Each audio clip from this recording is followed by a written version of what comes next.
किनवट तालुक्यातील निराळा तांडा या ठिकाणी जगद्गुरू सेवालाल महाराज यांच्या सप्ताहानिमित्त आरोग्य शिबिराचे आयोजन करण्यात आले होते।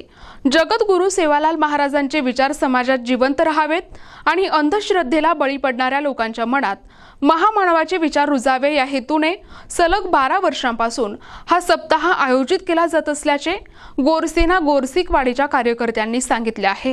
या सप्ताहात बहुजन समाजातील शूरवीर महामानवांचे विचार प्रत्येक लोकांपर्यंत पोहोचावेत यासाठी एकमेकांच्या विचारांची देवाणघेवाण केली जाते।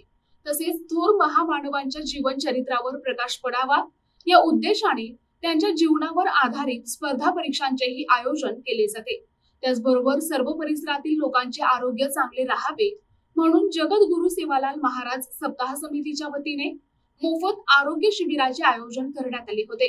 या आरोग्य शिबिरात रक्तदाब, शुगर, हाडे, न्यूरो आणि इतर विविध आजारांची तपासणी करण्यात आली। शिवाय आयुष्यमान भारत कार्ड तसेच महात्मा फुले योजनेचीही माहिती गरजू रुग्णांना देण्यात आली।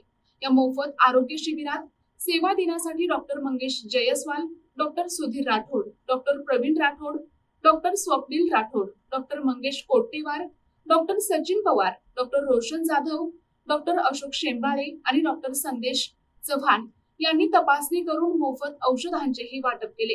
या शिबिराचा गावातील आणि परिसरातील अनेक गरजू रुग्णांनी लाभ घेतला। दहेली तांडा येथील प्राथमिक आरोग्य केंद्राचे डॉक्टर आणि सर्व कर्मचारी यावेळी उपस्थित होते। या शिबिराचे यशस्वी आयोजन गोरसेना आणि गोरसिकवाडी सेवालाल सप्ताह कमिटी निराळा तांडा यांनी केले होते। प्रतिनिधी सचिन जाधव, NTV न्यूज मराठी, नांदेड।